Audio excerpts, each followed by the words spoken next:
Olá, criaturas! Hoje nós vamos dar continuidade à composição dos seres vivos, a parte de bioquímica, falando especificamente desse componente orgânico chamado de proteína. Nas aulas anteriores nós falamos sobre o que é um ser vivo, características dos seres vivos, níveis de organização, falamos da água, dos sais minerais, dos glicídios, dos lipídios, e agora nós vamos falar das proteínas e a próxima aula nós vamos falar especificamente de enzimas, que consiste no tipo de proteína, mas com uma função assim que merece ser bastante evidenciada. Então, as proteínas são compostos orgânicos que vão apresentar funções bem diversificadas. Dessas funções, nós podemos destacar como, por exemplo, a função estrutural, fazendo parte ali da composição do tecido conjuntivo, por exemplo, colágeno, a queratina, que faz parte da composição estrutural dos chifres de alguns animais, da unha, do nosso cabelo. Função reguladora, onde podemos falar da função catalisadora das enzimas, ou seja, ocorre a diminuição da energia de ativação, acelerando a velocidade de uma reação química. Além disso, a função hormonal, como por exemplo insulina, o glucagon e o hormônio do crescimento. Além disso, elas podem apresentar funções transportadoras, como é o caso da hemoglobina, que é uma proteínazinha conjugada. Basicamente, ela consegue realizar o transporte de oxigênio no corpo. E as lipoproteínas, que no caso aqui eu tenho a composição de gordura e proteínas garantindo o transporte de gorduras dentro do corpo. Além dessas três funções, elas também podem apresentar a função reservatória, defensora e reparadora. O que seria essa função reservatória? A função reservatória, no caso do exemplo que foi destacado, que é a albumina, ela vai garantir assim, um equilíbrio osmótico, por exemplo, do sangue. Além disso, pode ter função defensora, no caso as imunoglobulinas ou anticorpos, e reparadora, que no caso é a fibrina, que está envolvida ali no processo de coagulação sanguínea. Além disso, essas proteínas elas vão apresentar como principal composição ácidos orgânicos, que são chamados de aminoácidos. Então, os aminoácidos eles são compostos por um agrupamento amina, um carbono alfa central, um hidrogênio, um grupo carboxila e um radical, que é o que vai fazer com que a gente consiga classificar a qual aminoácido eu estou me referindo. Então, existem, no total, na composição das nossas proteínas, 20 aminoácidos. Desses 20 aminoácidos, eles vão ser diferenciados justamente pelo radical que vai compor a sua estrutura. Então, esses aminoácidos eles podem ser naturais ou essenciais. Existem 10 de cada. Os naturais são aqueles que o nosso próprio corpo consegue produzir. E os essenciais são aqueles que a gente precisa extrair da alimentação, da nossa nutrição. E como esses aminoácidos são produzidos? Então, eles são formados por um processo chamado de transaminação. O que consiste a transaminação? A transaminação consiste na troca do grupo amino de um aminoácido com alfa-cetoácido de um outro aminoácido. E esse processo é regulado por uma enzima chamada de enzima transaminase. Então, a transaminase regula a transaminação, que garante a formação de diferentes aminoácidos dentro do nosso corpo.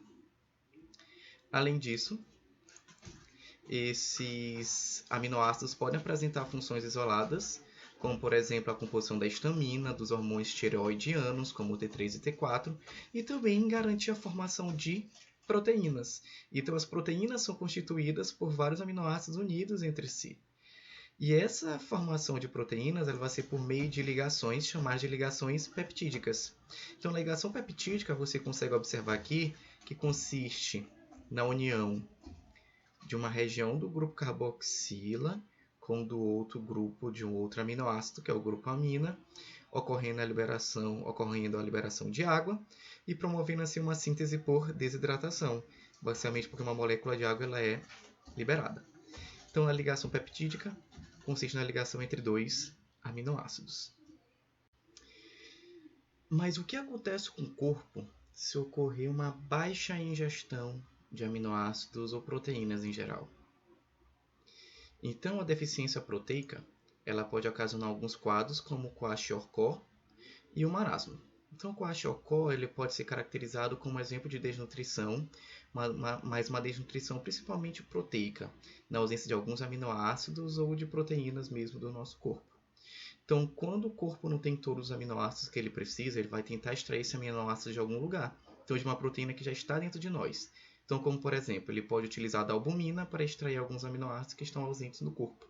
No momento que ocorre a destruição da albumina na corrente sanguínea, vai ocorrer um desequilíbrio osmótico, fazendo com que ocorra uma mudança da pressão osmótica do tecido sanguíneo com relação aos outros tecidos, fazendo com que os outros tecidos comecem a consumir água, fazendo com que a água fique retida. Então, por isso que uma das principais características do kwashiorkor é essa retenção de líquido aqui na região abdominal. Além disso, pode ocorrer a descolorização do cabelo, manchas na pele, fraqueza, apatia, dentre outros sinais. O marasmo já vai ser uma desnutrição quase que total. Então, está deficiente de proteínas. Os constituintes das proteínas são os aminoácidos, lipídios, carboidratos, o que leva a uma característica de desnutrição bem severa. Então, uma magreza bem extrema. E, para finalizar a nossa videoaula, vem a caracterização da estrutura das proteínas, a estrutura proteica, que ela pode ser de 4 tipos. Então, ela pode ser primária, secundária, terciária e quaternária. Qual vai ser as principais diferenças desses tipos de estruturas proteicas? Então, a primária, que vocês vão poder acompanhar na imagem a seguir. Então, a secundária ela pode ser do tipo alfa-hélice, beta-pregada ou randocoil. Vamos ver aqui a imagem. Então, a estrutura primária ela é composta principalmente apenas por ligações peptídicas. Então, normalmente ela é representada de uma forma linear. A estrutura secundária já vai mudar sua geometria, sua forma, devido à presença de ligações diferentes das ligações peptídicas. Então, elas têm as ligações peptídicas, porém ela tem ligações extras que são chamadas de ligações de hidrogênio. Ela pode assumir a forma de alfa-hélice ou beta-pregueada, dependendo da forma que essas ligações de hidrogênio elas vão estar dispostas. A forma terciária, ela já parece assim um novelinho de lã pequeno. Então, ela vai ser composta por ligações peptídicas, ligações de hidrogênio, ligações hidrofóbicas, dipolo induzido, dipolo permanente. Então, consiste num complexo de ligações dentro delas que vai fazer com que a geometria delas se mude. Então, ela tem um comportamento diferente.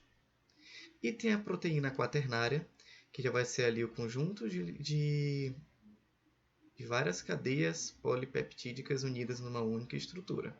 Então, como por exemplo, a gente tem a hemoglobina, que além de ser uma proteína quaternária, ainda é uma proteína conjugada, porque ela vai ter ali o agrupamento M com complexo de ferro, garantindo assim a captação de oxigênio e o transporte dele ao longo da corrente sanguínea.